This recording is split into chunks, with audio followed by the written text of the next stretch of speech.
Hola, sí.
Hola, hola, hola.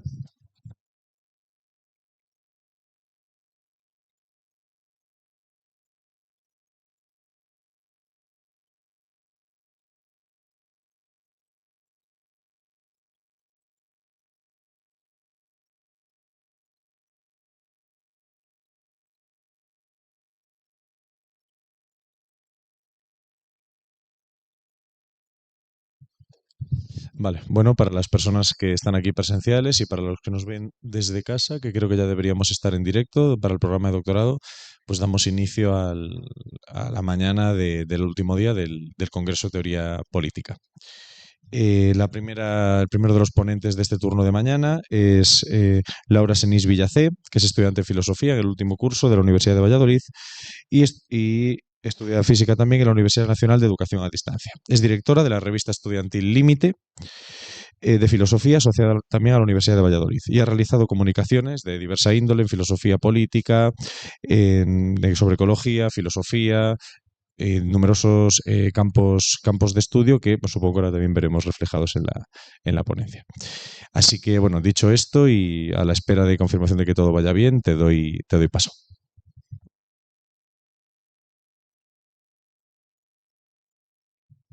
Me he dado cuenta que la biografía que os he pasado no está muy actualizada, pero bueno, ha sido mi culpa por ser una vaga y no escribirlo de nuevo, sino copiar y pegar la que había mandado para otro congreso, pero bueno, no pasa nada. Buenos días. Primero de todo, agradecer a los organizadores del congreso por aceptar mi propuesta de comunicación que lleva por título El concepto de individuo del liberalismo. Junto con libertad e individuo es una de las nociones eminentemente filosóficas y que son centrales para el liberalismo. De ahí que mi propósito con esta ponencia sea la de abordar la noción de individuo de diversos autores, que aunque no todos puedan insertarse dentro del liberalismo, sí defienden un concepto de individuo muy próximo al de la tradición liberal.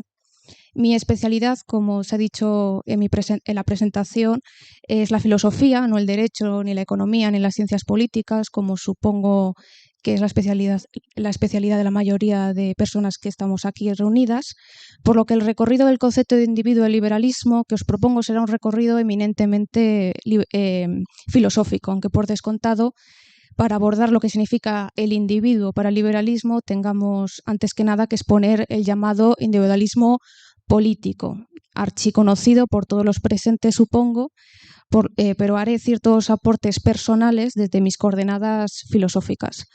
¿Qué es el individualismo político? Se podría resumir en el lema: los individuos son sujetos de derechos. ¿Esto qué quiere decir? Que el sujeto moral no debe ser la sociedad, ni un colectivo, ni Dios, ni Buda, ni nadie más que el individuo, el ser humano. No entendiendo claro está, como sinónimo de la humanidad, pues este sería en muchas ocasiones utilizado para hacer referencia a una suerte de mega sociedad global, por no hablar de que la propia noción de humanidad es una idea fuerza. Un filósofo, Alfred Fouillet, hablaba de las ideas forces, ¿no? Las ideas fuerzas que pretenden movilizar a los individuos de forma que dejen a un lado sus intereses personales para sacrificarse de manera heroica por la humanidad. No por menos, uno de los filósofos que más teorizaron este concepto, Immanuel Kant, caracterizado por estar in media res entre el mundo que no terminaba de marcharse, es decir, aquel que basaba la ética en creencias religiosas en Dios, y aquel que no terminaba de llegar, aquel que basaba la ética en presupuestos racionales de corte utilitarista. Como dice Peter Singer en su Ética Práctica, que es denominado Peter Singer como un utilitarista de la preferencia, ya no necesito a Dios ni apelar a creencias religiosas para sustentar mi ética. Sí que es cierto que en el caso de Peter Singer podríamos debatirlo después, pero a mi parecer sí que necesita de principios de corte deontológico que tienen una gran base en las creencias religiosas para poder sustentarse. Pero bueno, ese es un debate que podemos tener después. Por no salirnos de la estela del filósofo Immanuel Kant, este expuso la diferencia, como bien es conocido, entre autonomía y heteronomía. Y estos dos conceptos son relevantes para nuestro caso, en tanto que el individuo es un agente autónomo para el juicio del liberalismo. Pues uno no puede decir que un colectivo, la sociedad, un partido político, un Estado o la humanidad poseen una autonomía propia más allá de la autonomía de los individuos que forman parte de la misma. Lo que vemos más bien en estos colectivos o grupos no es que tengan una autonomía propia, sino que solo reflejan los intereses, no de todos los individuos que la forman. Pues en casi todos los casos hacer esto sería más bien imposible, pues habría una incompatibilidad en los mismos, sino solo la de una pequeña parte integrante de los mismos. Nunca está de más criticar a los partidos políticos, pues estos son un claro ejemplo de cómo la individualidad se diluye totalmente en el partido, o más bien en las cabecillas de dicho partido político. Hace poco vimos cómo diputados del PP, pero también podríamos decir del PSOE y así como de otros partidos, fueron tildados de disidentes políticos del partido por votar distinto a cómo le dictaron los altos dirigentes del partido que dijeron que tenían que votar X o Y, ¿no? Por lo tanto, aquí todo pensamiento crítico individual es rechazado y no tiene cabida. Si no te gusta, pues ahí tienes la puerta y ya puedes cerrar por fuera. Así, este individualismo político, como dijese Cucatas en Archipiélago Liberal, reside en el convencimiento de que el punto de referencia a la filosofía política tiene que ser el individuo, pues la sociedad solo es valiosa en tanto que el individuo lo es. Y este individualismo político implica también, aunque solamente lo comentaré de manera somera, como se ha podido entrever, un individualismo implica también un individualismo metodológico, que es propio, por ejemplo, de von Mises y de la Escuela Austríaca de Economía. Es decir, si entendemos que el valor reside en el individuo, también tenemos que partir de él para comprender la sociedad, es decir, las relaciones entre los diversos individuos. En filosofía ética se diferencia siempre entre el valor por sí mismo y el valor instrumental, aquel cuyo valor es otorgado por servir de medio para otros fines o por servir de medio para un valor que es en sí mismo. Que los seres humanos tenemos valor por nosotros mismos es algo básico que solamente pondría en duda a aquellos que rechazan la Declaración de Derechos Humanos. Pero la discusión actual está más bien enfocado en si podemos decir que los colectivos, animales no humanos, la humanidad, etcétera, o incluso la naturaleza, con N mayúsculas, perdón, la humanidad no, la naturaleza, tienen también valor por sí mismos. Lo podemos discutir, si quieren, después, pero a mi juicio no es posible salir de una ética antropocéntrica. Y el hecho de que sea antropocéntrica tampoco es malo ni bueno, es simplemente como es. Por lo tanto, es inevitable y no se podría de lo mismo aplicarle ningún juicio valorativo. Por dos motivos. Primero, la reflexión ética que conozcamos en la actualidad es única de la especie humana. Dos, independientemente de que tengamos una ética que promulgue la no explotación del medio ambiente, del cuidado de animales no humanos, etcétera, no dejaremos de estar en una perspectiva antropocéntrica. Pues soy yo, un ser humano, quien otorga derechos a un tercero, que por sí mismos no lo tienen, pues no son agentes autónomos. Por no hablar de que uno no puede salir de su escala antrópica y, por lo tanto, de las interpretaciones del mundo, de cómo interpreta el mundo y de cómo entiende él que son los proyectos o los intereses de otros seres u entes. Es decir, cuando se habla en entornos de ecología que hay que escuchar a la naturaleza, uno no estaría más que haciendo que proyectar lo que esa persona piensa que quiere la naturaleza. Juan Ramón Rayo, en su libro Los 10 principios básicos del orden político liberal, señala que el individualismo político ni es un atomismo social, ni un egoísmo ético, ni un subjetivismo ético. Como caracteriza Rayo, cito textualmente, el atomismo social sostiene que la sociedad solo está compuesta por individuos y que cada uno de ellos interactúa con el resto sin ningún tipo de influencia externa. El egoísmo ético propugna que los individuos solo deberían buscar su propio bienestar despreocupándose del ajeno. Y el subjetivismo ético afirma que las proposiciones éticas solo expresan preferencias personales de cada individuo y no describen una realidad objetiva que sea independiente de la percepción de cada sujeto. Estas podríamos decir que son las críticas que desde posturas comunitaristas han venido a hacer de dicho individualismo político. Y lo cierto es que lo hacen, a mi parecer, sin conocimiento de causa. Sí que es cierto que algunos liberales lo defienden de esa forma tan, por así decirlo, pueril, pero ciertamente diría que en las defensas de ese liberalismo por otros autores como Juan Ramón Rayo no podríamos hacer esta reducción. Así que vamos a verlo. La crítica de que la comprensión del individuo del liberalismo cae en un atomismo social se debe a que se comprende que los teóricos liberales ignoran que, como dijese Aristóteles, el hombre es un ser social, es un animal social, que crece inmerso en una sociedad y que su conciencia no se da ex nihilo, sino que es una conciencia práctica, como dijese Marx y Engels en la ideología alemana, sino que se constituye siempre en diálogo con la sociedad donde ha nacido y donde se desarrolla. Esto nadie lo pone en duda. El propio von Mises comprende que decir esto es más bien una obviedad.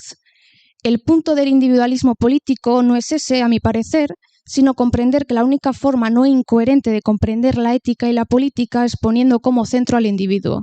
Por otro lado, el egoísmo ético es otra mala comprensión del individualismo, resultado de o bien una reducción a hombre de paja de la postura de manera deliberada, o bien un reflejo de un pensamiento pueril que uno mismo tiene. El propio Hayek hizo mucho hincapié en ello. El individuo que no mira por el bienestar ajeno acaba por no ver su propio beneficio, pues ignora que necesita atender al ajeno para conseguir el suyo propio.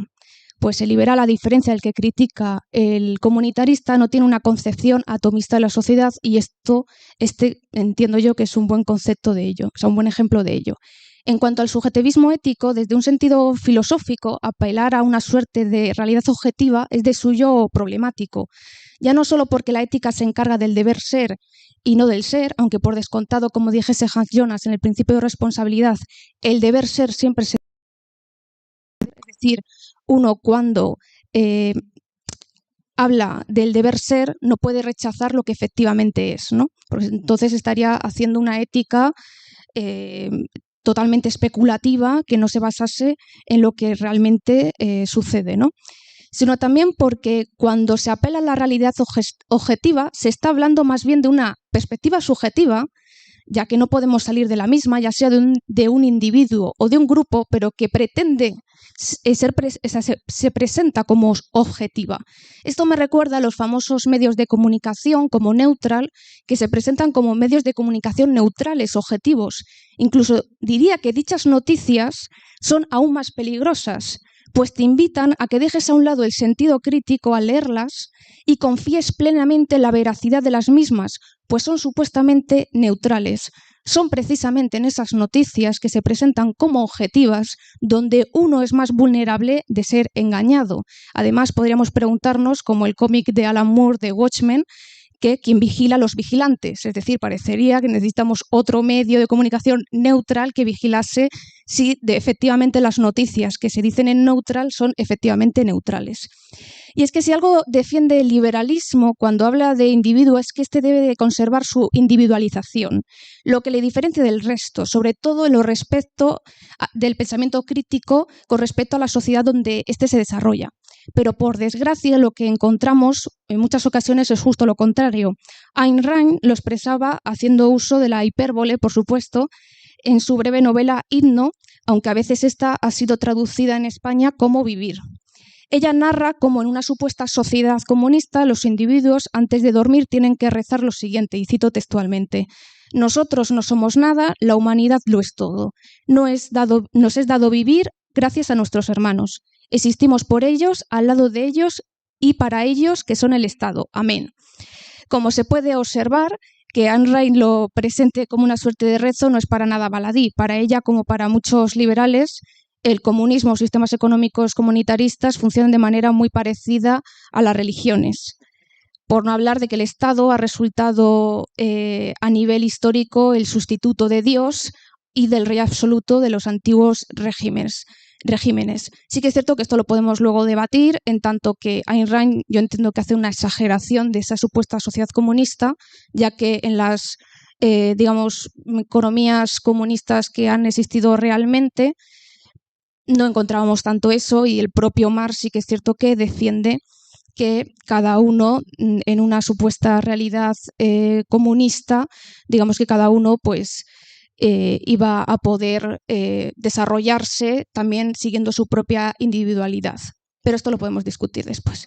El liberalismo entonces defiende que, como hemos visto, que los individuos son agentes autónomos, pero también que dicha autonomía debe de mantenerse para no convertirse su autonomía natural, podríamos decir, en una heteronomía impuesta con respecto al Estado y sus intereses, que no son los de los individuos que lo conforman. Dicha autonomía del individuo lo han expuesto numerosos filósofos a lo largo de la historia, aunque estos no se califiquen propiamente como liberales, aunque sí que es cierto que uno de ellos se inserta dentro de la tradición liberal.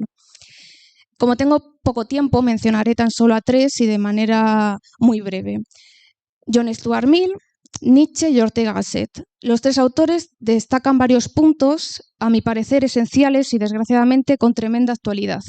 Mill destaca en su libro sobre la libertad la importancia del libre desenvolvimiento del individuo en su más rica diversidad.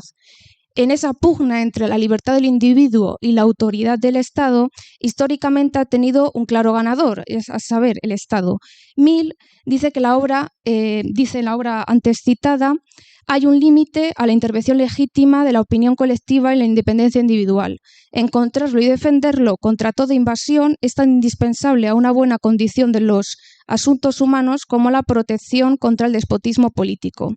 Tanto Mill como Nietzsche y Ortega Gasset tienen conceptos convergentes. Lo que Mill es la llamada tiranía de las mayorías, en Nietzsche es el espíritu de rebaño y en Ortega el hombre masa. La tiranía de las mayorías destruye la autonomía del individuo y reduce su conciencia a lo que dice la opinión pública, las costumbres del lugar donde ha nacido, etc., sin objetar nada a estas. El espíritu de rebaño, al que hace referencia Nietzsche, es propia de aquellos que no tienen la suficiente valentía para hacerse a sí mismos. Y el hombre masa de Ortega y Gasset es el que, como dice el propio nombre, a pesar de poder hallarse él en el salón de su casa, actúa y piensa como si estuviera inmerso en una masa, muchedumbre de gente. El hombre masa es, y cito aquí textualmente a Ortega y Gasset, más que un hombre, es solo un caparazón de hombre constituido por meros idolafori. Carece de un adentro, de una intimidad suya, inexorable e inalienable, de un yo que no se pueda revocar. De aquí que esté siempre en disponibilidad para fingir ser cualquier cosa. Tiene solo apetitos. Cree que tiene solo derechos y no cree que tiene obligaciones. Es el hombre sin la nobleza que obliga, sine nobilitate, a saber, un snob. El concepto de individuo del liberalismo es justo el opuesto a este. Ni se deja llevar por la tiranía de las mayorías, ni tiene espíritu de rebaño, ni es un hombre masa. El individuo que defiende el individualismo no puede no ser libre. Para cerrar, me vais a permitir citar a Juan Ramón Rayo cuando dice: para defender la libertad hay que vivir la libertad. Uno aprende a disfrutar y entender lo esencial que es la libertad cuando la ejerce. Y cuando después de ejercerla se la quitan y nota que le falta algo. Pero si una persona más ha ejercido en muchos ámbitos la libertad, no es consciente de que le están amputando una parte de su ser. Muchas gracias por su atención y cualquier duda u objeción, no duden en hacerla.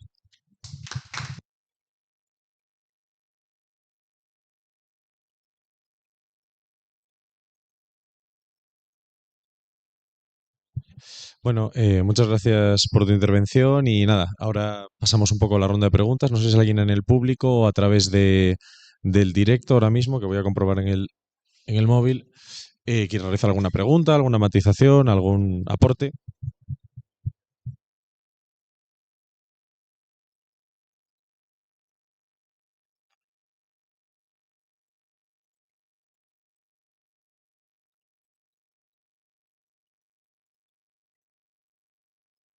Perfecto, entonces... sí.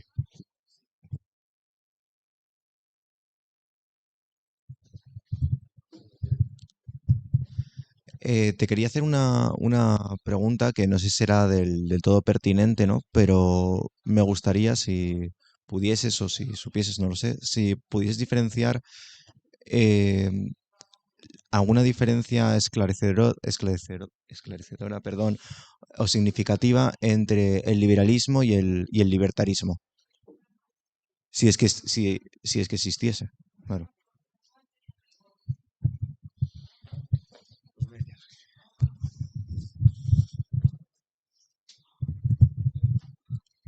Bueno, gracias por la pregunta.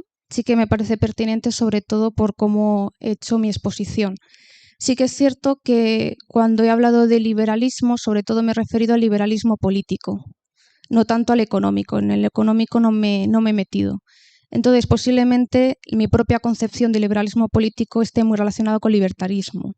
Entonces, en ese sentido, no diría que hay una diferencia sustancial entre ambos. Luego, si nos metemos evidentemente en el liberalismo económico, pues ya podríamos hablar de más, pero me he circunscrito, tan solo al liberalismo político, tal y como yo lo entiendo con los autores, etcétera. Entonces sí diría que está muy relacionado con el libertarismo. Es más, he mencionado a Ayn Rand, ¿no? Lo cual quiere decir que está muy por esa línea. Pero muchas gracias por la pregunta.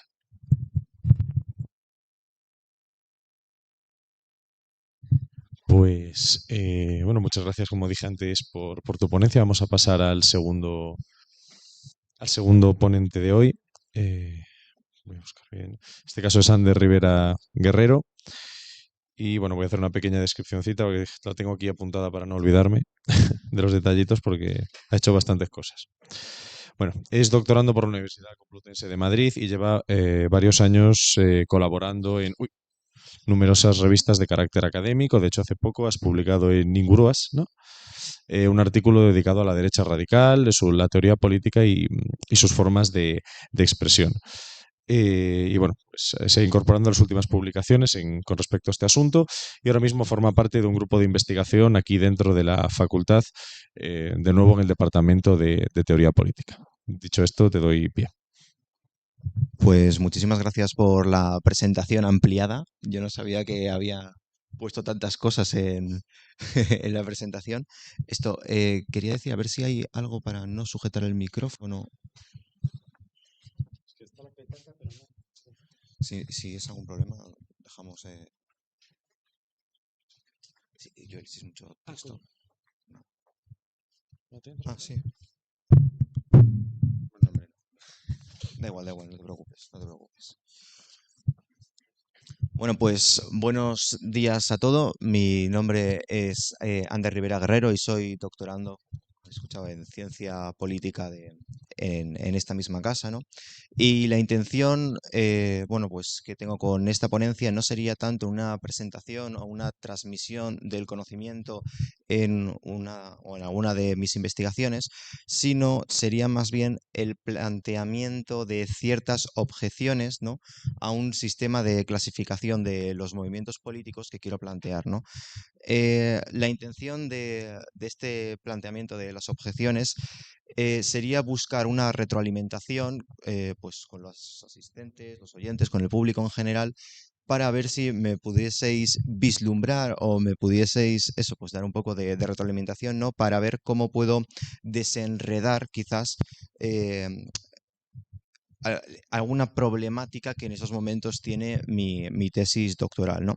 Quizás debiera aclarar que bueno, que la tesis en la cual estoy trabajando se trataría en la caracterización de la derecha alternativa, como me gusta a mí llamarla, la alt-right, que sería un movimiento político contemporáneo virtual, y pues la caracterizaría, ¿no?, a través de diferentes clasificaciones. Una clasificación, ¿no?, que propongo para caracterizar a la derecha alternativa es precisamente el objeto de esta ponencia. Bien, esta ponencia haría referencia precisamente a lo esquematizado por el filósofo Gustavo Bueno en El mito de la izquierda y el mito de la derecha, publicados en 2003 y 2008, respectivamente. Y intentaré señalar quizás algunas virtudes que quizás otras perspectivas obvian y, a mi juicio, diferentes carencias u objeciones que se podrían plantear, pues, a lo esquematizado, ¿no?, por Gustavo Bueno. Bien, antes de nada querría decir que voy a intentar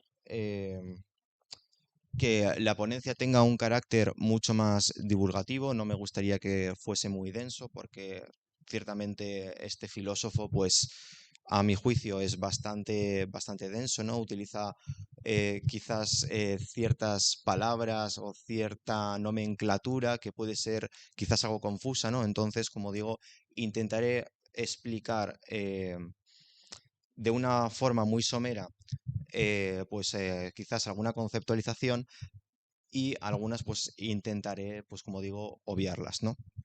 Bueno, pues como sabrán, son múltiples y muy diversas las caracterizaciones teóricas que se han planteado, pues, de diferentes movimientos políticos e ideologías, pero en la presentada por Gustavo Bueno dista en ocasiones quizás de la gran mayoría de estas caracterizaciones, ¿no? La primera característica peculiar, precisamente, sería el propio entendimiento de qué es la izquierda y qué es la derecha, ya que no lo entenderían, como es de forma habitual, como si fuese un continuum, ¿no? En el que uno sería la extrema izquierda, 5,5 sería el centro político y el 10 sería la extrema derecha, sino que lo plantea de una forma dicotómica, es decir, se es de izquierda o se es de derecha, y no existiría, por tanto, el centro político. Es decir, como digo, se trataría de una dicotomía, ¿no? Bien, entonces, si desmenuzamos las lecturas que presenta Gustavo Bueno, podríamos concluir que las posiciones de izquierda o de derecha se centrarían en el proyecto político que tiene una ideología política para aplicar al propio Estado. Es decir, ya que entendería que desde la Revolución Francesa el Estado es quien concentra el poder soberano y, por tanto, los movimientos políticos querrán influir en él para implantar su agenda política, su proyecto. Bien, la izquierda se comprendería en 6 generaciones diferentes. diferenciadas entre sí con proyectos políticos muy diferentes y contradictorios, como veremos posteriormente, cual la construcción de su sujeto político es contradictoria entre unas y otras. Por lo tanto, por su propio peso, la unión de las izquierdas sería imposible, al menos en la hora de la implantación de su proyecto y su agenda política, ¿no?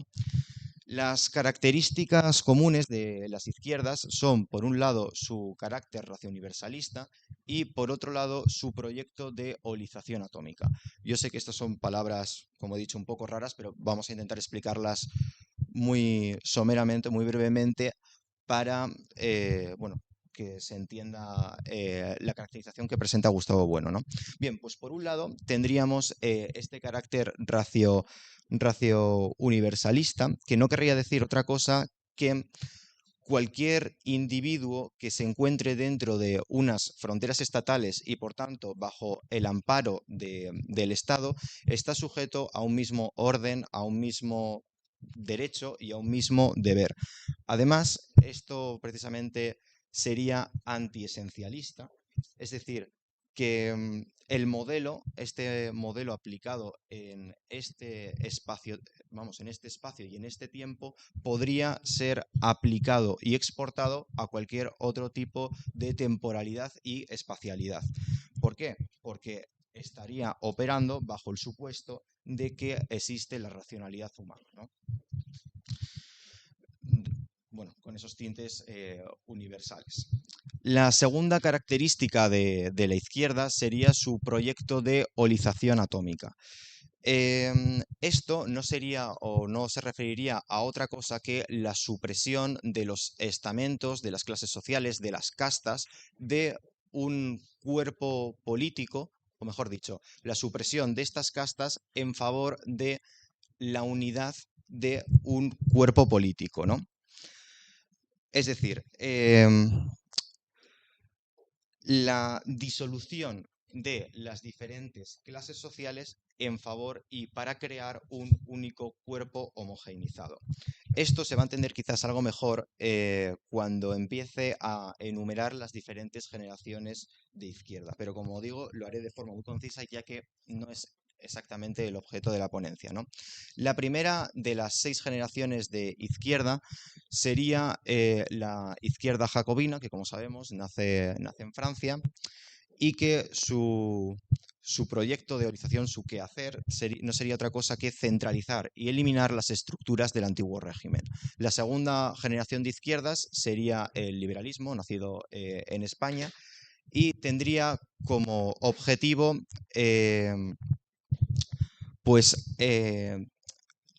sí, perdón, que se me ha ido el salto al cielo. Tendría como objetivo precisamente el liberalismo político unificar un estatus jurídico dentro de las propias fronteras estatales. La tercera de ellas haría referencia al anarquismo, que como proyecto político tendría precisamente la abolición del Estado. Y efectivamente esto también es un proyecto para el Estado. Y la cuarta de ellas sería la socialdemocracia, que no sería otra cosa más que la supresión paulatina de la propiedad privada de los medios de producción, de la mano con la democracia. La quinta de ellas sería el comunismo, que creo que no hace falta mucha presentación. Y la sexta y última de ellas sería la izquierda asiática o maoísta, que no sería más que una mezcla entre el confucianismo y el marxismo para aplicar una especie de socialismo económico y social, ¿no? Pues bien, si volvemos otra vez al concepto de lo que es la holización atómica, que quizás con este ejemplo se podría ver de una forma muy clara, de por qué las izquierdas son generaciones y están enfrentadas unas a otras, es que en España la segunda generación de izquierdas, que sería representada por el liberalismo, su proyecto de holización atómica se construye contra los propios estamentos del antiguo régimen. Es decir, el liberalismo político en España tendría como objetivo abolir el antiguo régimen y, por tanto, la disolución de los 3 estamentos en un único cuerpo, que sería la nación después reconvertida a la ciudadanía. Sin embargo, la quinta generación de izquierdas, la comunista, precisamente vería en la eolización atómica propuesta por el liberalismo, es decir, en la nación, vería en realidad que existen diferentes clases sociales que el liberalismo ha obviado, es decir, la burguesía y el proletariado. Por lo tanto, propondría otra eolización atómica, que sería pues, la creación de una clase unificada como es la clase trabajadora. Precisamente por esto, precisamente por esto se entiende que las izquierdas en realidad están enfrentadas entre sí, porque su propia construcción la construcción del sujeto político estaría negando a las demás. Bien, ahora quedaría hacer una pregunta muy pertinente, ¿no? Que es, ¿qué pasaría con aquellas izquierdas que no tengan un proyecto definido para el Estado? Es decir, lo que Gustavo Bueno denominaría las izquierdas indefinidas. Pues en realidad sería algo parecido o las tacharía, por así decirlo, de algo prácticamente inexistente, puesto que no se centraría en lo político, ¿no? Sino que tendría más bien un carácter sociológico. ¿Por qué? Porque en realidad no están influyendo en digamos, el aparato que tiene el poder, que es el Estado, sino que más bien se estarían centrando en poderes relacionales, es decir, en poderes que en realidad no serían la fuente primaria del poder real, por así decirlo. Bien, pues al contrario que ocurre en la izquierda, la derecha no se dividiría en generaciones, sino que se dividiría en modulaciones. Estos son respuestas concretas de la derecha que irá haciendo a las diferentes generaciones de izquierda, cuya finalidad sería la mantención de lo que Gustavo Bueno entendería como el trono y el altar, que no sería otra cosa que la mantención del statu quo, ¿no? Y por tanto de lo que la propia derecha entendería la esencia nacional. Bien, pues si antes hemos dicho que la izquierda tenía dos características, que eran el racionaliversalismo y el proyecto de eolización atómica, la derecha se fundamentaría precisamente en lo contrario, de ahí de que sea algo dicotómico, que sería por un lado el esencialismo y por otro lado el particularismo. Bien, ¿cómo se traduce esto? Se traduce que frente a la izquierda, que tiene un proyecto racio-universalista, es decir, un proyecto totalmente aplicable de un espacio temporal a otro, la derecha entendería que existe algo más allá de lo político, es decir, algo prepolítico, y por tanto existiría una idiosincrasia previa. Y por tanto, quizás este proyecto político tendría cabida en este lugar, pero no tendría cabida en este, porque se estaría basando en esa particularidad de carácter prepolítico. Bien, por otro lado, además, entendería, por así decirlo, entendería que existen las jerarquías y que además las jerarquías son beneficiosas. Es decir, no tendría ese carácter de eolización atómica, sino que entendería que la estructura es también previo a lo político y por tanto sería beneficioso mantenerlo porque es parte de la esencia nacional y por tanto de la idiosincrasia. Bien, pues para hacer una breve descripción de las tres modulaciones de derecha existentes, la primera de ellas sería la derecha primaria o reaccionaria, que pretendería la vuelta a las estructuras del antiguo régimen. No exactamente, no de una forma, por así decirlo, intacta, sino que, como es lógico, por su carácter esencialista, la derecha entiende el contextualismo y por tanto querría volver a las estructuras de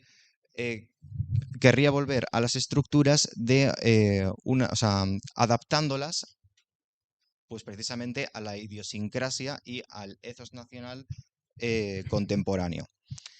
Por otro lado, la segunda modulación sería la derecha liberal, la cual pues querría respetar el orden natural y meritocrático y por tanto sus estructuras, y atajar precisamente esta meritocracia sería incurrir en la ingeniería social.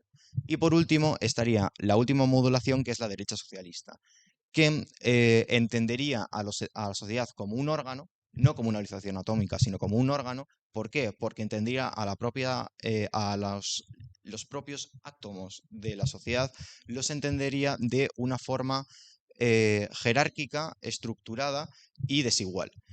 Y por tanto, cada uno de ellos fundamentales, pero desiguales. Por lo tanto, no sería una olización atómica.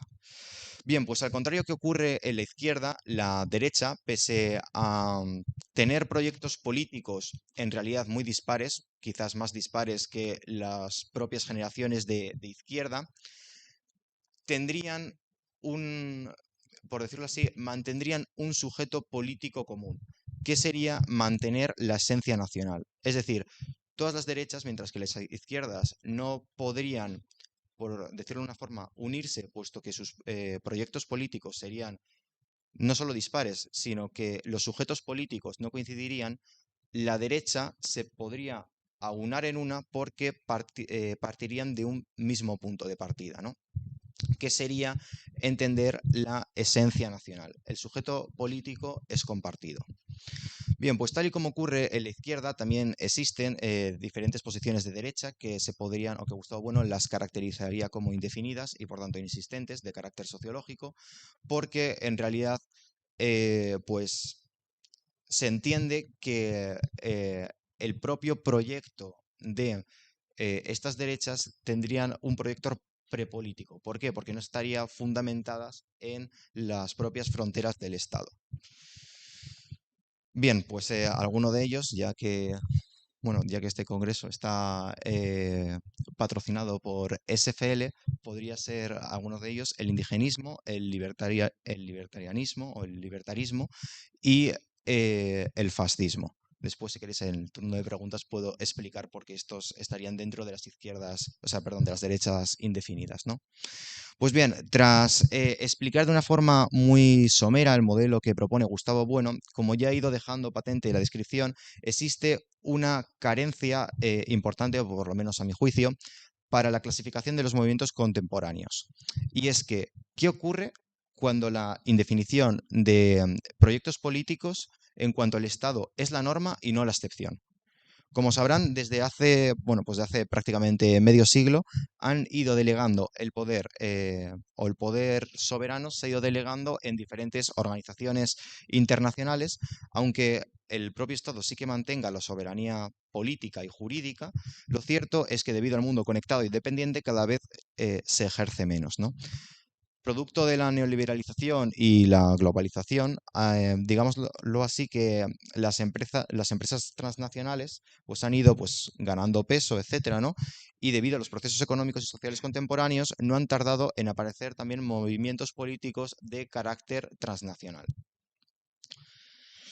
Pues entonces aquí es donde lanzo la pregunta para que quizás pues, me podáis reconducir un poco con vuestras aportaciones, y es que podríamos tachar, tal y como hacía Gustavo Bueno, a un movimiento político que no tenga un proyecto definido para el Estado como indefinido y por tanto como indiferente, cuando en la actualidad quizás el poder relacional y no el poder vertical soberano tenga más peso que la propia conquista del Estado. Precisamente en esta duda nacería la cuestión que quiero plantear, que es que los movimientos políticos, como por ejemplo la alt-right o la derecha alternativa, cuyo alcance es global, su objetivo es más bien de un carácter sociológico, pues pretendería politizar a su manera y hegemonizar sus prácticas humorísticas a través de la memética, pero a la vez tendría como objetivo reprimir los proyectos de las generaciones de izquierdas, basándose en la esencia nacional. Entonces, claro, pues nos queda en estos momentos un panorama de una clasificación dentro de lo que propone Gustavo Bueno, pues algo complicada, ¿no? Entonces, pues quería preguntaros pues, ¿qué tipo de encaje tendría esta clasificación? ¿Se trata de una clasificación a vuestro juicio obsoleta? Aunque pueda caracterizar también quizás de una forma muy exacta a algunos movimientos políticos contemporáneos, pero otros, sin embargo, quedarían fuera, ¿no? Entonces, pues eso sería todo. Muchísimas gracias por su atención y, como digo, cualquier tipo de crítica, objeción, sugerencia, sobre todo sugerencia, será más que bienvenida.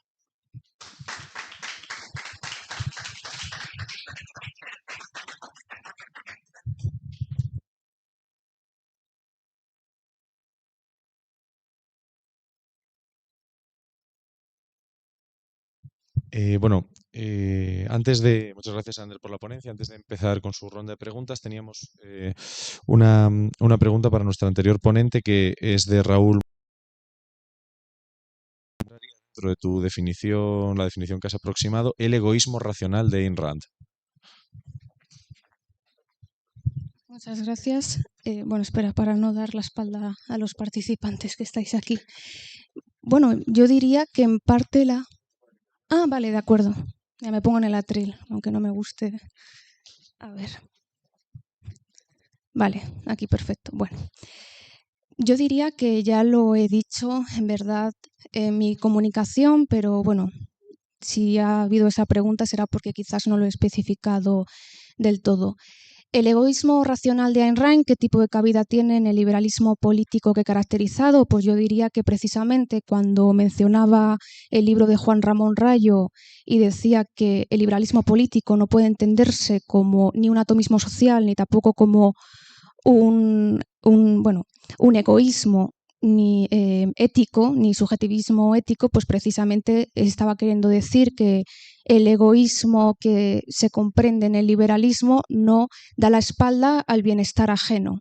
Precisamente si uno quiere ser racional y quiere ser egoísta, es decir, poder beneficiarse y perseguir los intereses y el proyecto de vida que uno tiene que mirar el bienestar ajeno, precisamente porque para conseguir mucho de sus fines, de su proyecto de vida, es necesario también atender al bienestar ajeno. Por lo tanto, el egoísmo racional de Ayn Rand no veo que tenga ningún tipo de incompatibilidad con el liberalismo político, precisamente porque el liberalismo político no es un egoísmo ético. Quizás el problema ha venido más bien de que el término egoísmo, en un sentido, digamos, en el uso general del término egoísmo, hace referencia a la persona que solamente atiende a su propio interés y no a ningún tipo de bienestar ajeno, pero precisamente ese no sería racional, pues no acabaría por conseguir sus objetivos personales.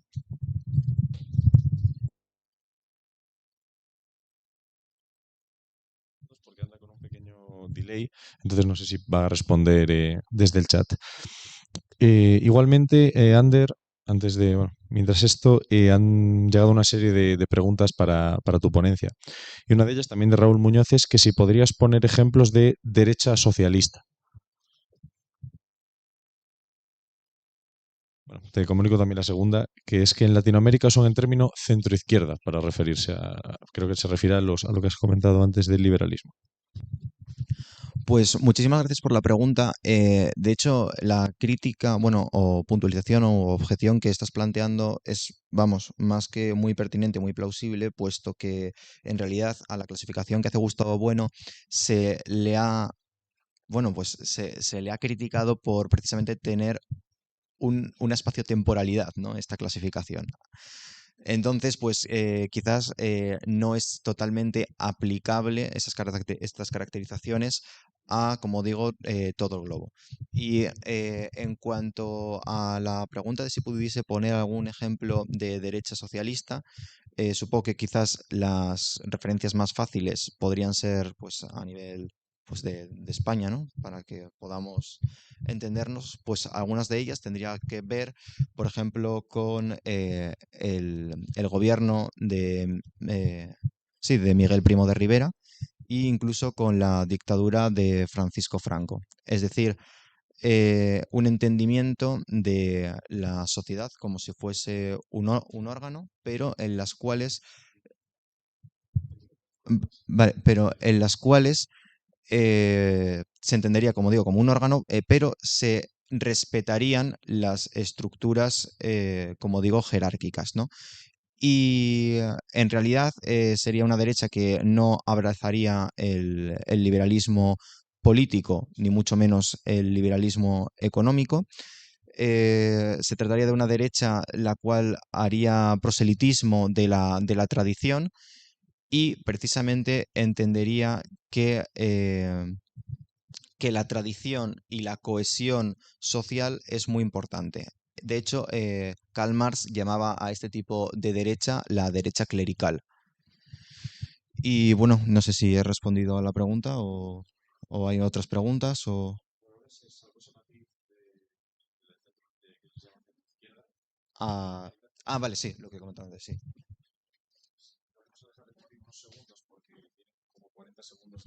Vale.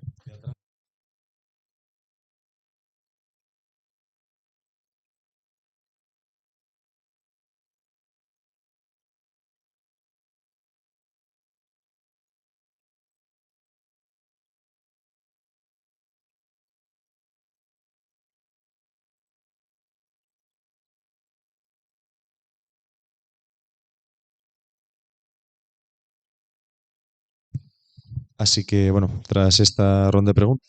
Ah, pues mira.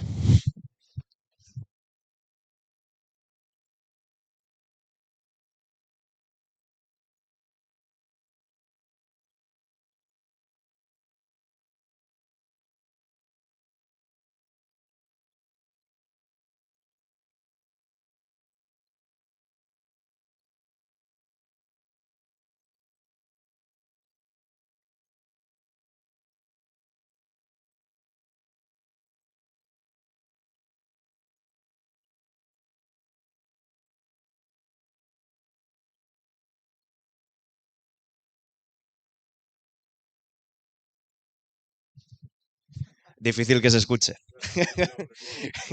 Sí, decía bueno, que la caracterización de tanto de la izquierda como de la derecha y el papel protagonista del Estado, evidentemente es temporal, es lo que decía Ander hace un momento. Y esto ocurre con otros muchos autores, y me parece que en realidad hay un problema con todo autor que al hablar de poder o al hablar de un núcleo político que determine todo lo demás, bueno, por ejemplo, cuando Althusser hablaba de la primacía de la economía, ¿no? De la determinación en última instancia, pues se daba un poco esto, ¿no? De que entiendes que hay un núcleo y a partir de ahí todo lo demás es simplemente una consecuencia de una cosa que está en el centro, ¿no? Creo que hay un problema con todos estos autores, que es que envejecen muy mal, porque todo tipo de naturalización de un objeto, pues evidentemente conlleva muy mal el paso del tiempo. Y creo que en este sentido me parece imposible que puedas acoplar en bueno tu tesis, la verdad. Me parece que simplemente lo tendrías que descartar, pero a la vez, ya que estamos en esto, me parece que es bastante pertinente, ya que vamos a hablar del Estado y del papel central que tiene, hacer una renovación al estilo, pues, por ejemplo, de Bob Jessop, ¿no? Del poder relacional del Estado, de cómo el Estado no es el poder como algo unívoco que está arriba del todo, sino que en todo caso el Estado, al haber perdido parte de poder, como tú decías, por la influencia que ahora mismo pueden tener empresas transnacionales, pues en todo caso el Estado tendría que ser una parte del poder, como mucho. Si no es que tenemos que hablar de un poder que evidentemente es pluralista. Entonces yo creo que tendría que ir un poco por ahí la renovación, pero ya te digo, no creo que puedas acoplar la derecha alternativa bueno, porque, bueno, ocurre con otras muchas cosas. Pues yo investigo el populismo y evidentemente el populismo dentro de la tradición de izquierda no se acopla en ningún sitio, sería izquierda indefinida, pero claro, ¿y qué? ¿Y qué me aporta a mí decir que es izquierda indefinida? Es que al final es un análisis muy interesante en la época que al final se basa en última instancia en esta idea de la preservación de toda institución que pueda perdurar en el tiempo, que es la teoría política de bueno en última instancia, pero claro, el Estado ya posiblemente no pueda perdurar en el tiempo, entonces quizás bueno, a día de hoy si estuviese vivo, lo que diría es que habría que renovarse, ¿no? No, claro, pero lo que pasa es que la autaxia, que es el concepto que él coge de Aristóteles, ¿no? Para decir, vale, lo que hay que tener en política es un intento simplemente de que algo se preserve en el tiempo. ¿Por qué él intenta hacer una teoría del Estado? Porque entiende que el Estado es lo que se preserva en el tiempo. Ahora, ¿qué pasa? Que con con el debilitamiento del Estado, pues lógicamente Bueno lo criticaría, al igual que Bueno pudo defender a la Unión Soviética hasta que vio que se fue a la porra. Entonces ya pues se tuvo que renovar, ¿no? Y se hizo nacionalista español. Pero eso es otra cosa. Bueno, era un poco eso.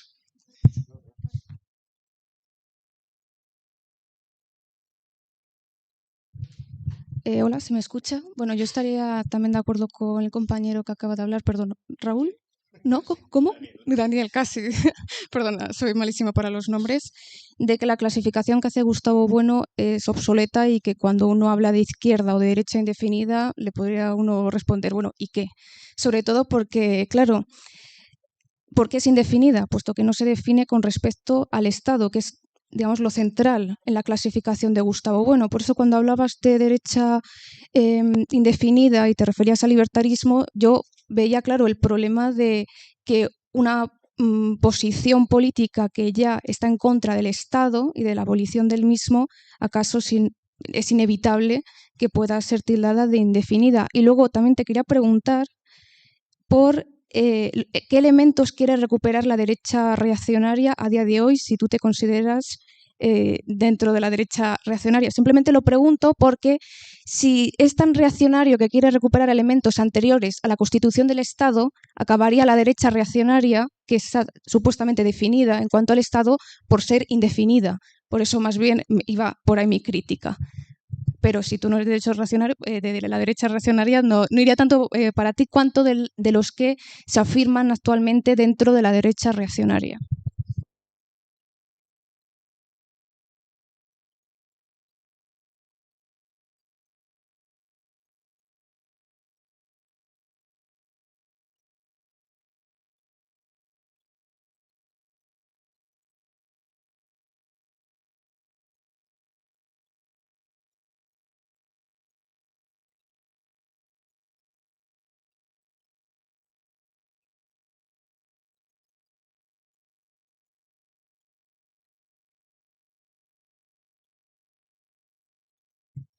Pues muchísimas gracias por las preguntas y las objeciones.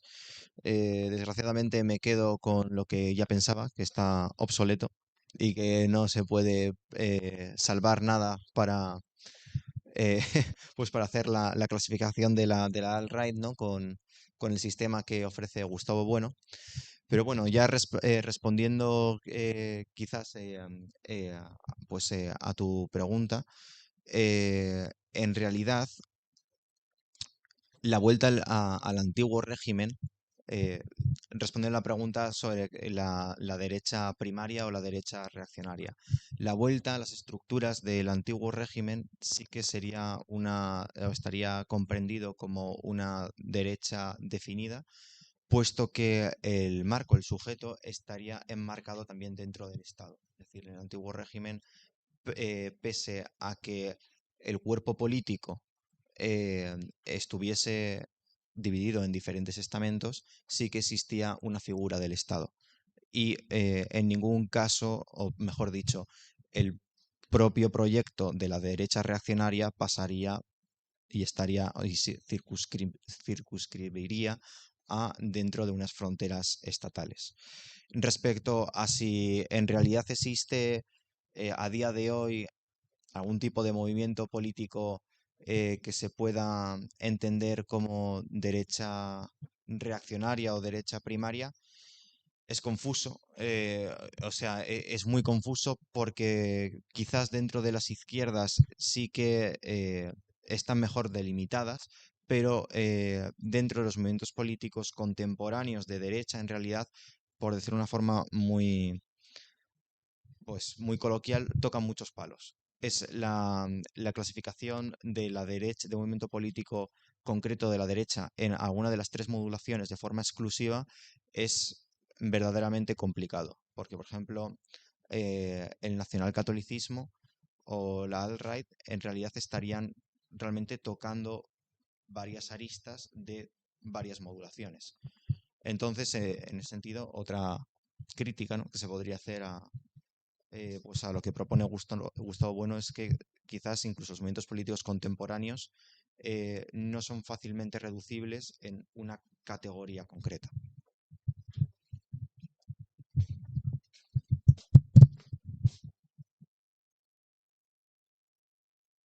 Bueno, siento interrumpir el intercambio, pero tenemos la agenda un poco apretada ahora mismo y tenemos que ir avanzando, sobre todo porque ahora viene la pausa para el café y hay que prepararlo todo. Vale, pues antes de comenzar con la ronda de preguntas a Erika, hay otra pregunta que en este caso, espera que creo que se nos acaba de ir el ponente, pero no era solo para él, también para ti, que era si creíais, en este caso, que la figura del Estado, vale, con respecto a la figura del Estado, que si creéis que la derecha en España, incluida la derecha liberal, como podríamos considerar, tiende a agrandar el Estado o a hacerlo más pequeño. No sé si tú quieres dar una respuesta o teorizar un poco. Sí, porque principalmente mi ponencia no iba en verdad dirigida a esa cuestión, sino la de Ander, que bueno, desgraciadamente se ha tenido que ir. Pero bueno, si mal no recuerdo, la pregunta es si la derecha en España, incluida la derecha liberal, tiende a engrandecer o a empequeñecer el Estado. Bueno, yo diría que ni una cosa ni la otra. Normalmente, al menos si hablamos de los partidos políticos que están en el Congreso, insertar dentro de la derecha en España y que, digamos, tiene alguna posibilidad de hacer medidas para precisamente limitar la intervención del Estado, yo diría que al menos hasta la actualidad el PP no ha hecho precisamente eso. Veremos si en tal caso Feijóo lo hace. Sí que es cierto que he mirado el programa y tanto las medidas económicas como políticas, sinceramente, no me parece que sean muy diferentes a las que propone el Partido Socialista. Por lo tanto, tendremos un poco como, bueno, lo mismo de siempre, desgraciadamente. Perfecto, pues muchas gracias por tu respuesta. Voy a comprobar ahora que en el chat no haya o haya una, que no haya o que haya una pregunta para Erika. Esperemos un poquito. Igualmente, no sé si alguien en la sala quiere hacer alguna matización o hacer alguna pregunta. Veo que no. Y por el chat parece que tampoco. Así que, bueno, pues me voy a acercar un poco atrás. Muchas gracias, Erika, por tu ponencia. Y venga, vamos, dale. Bueno, nada, gracias a todos los asistentes y a los ponentes por participar o por venir a escuchar las conferencias. También muchas gracias a todos los que nos siguen desde casa.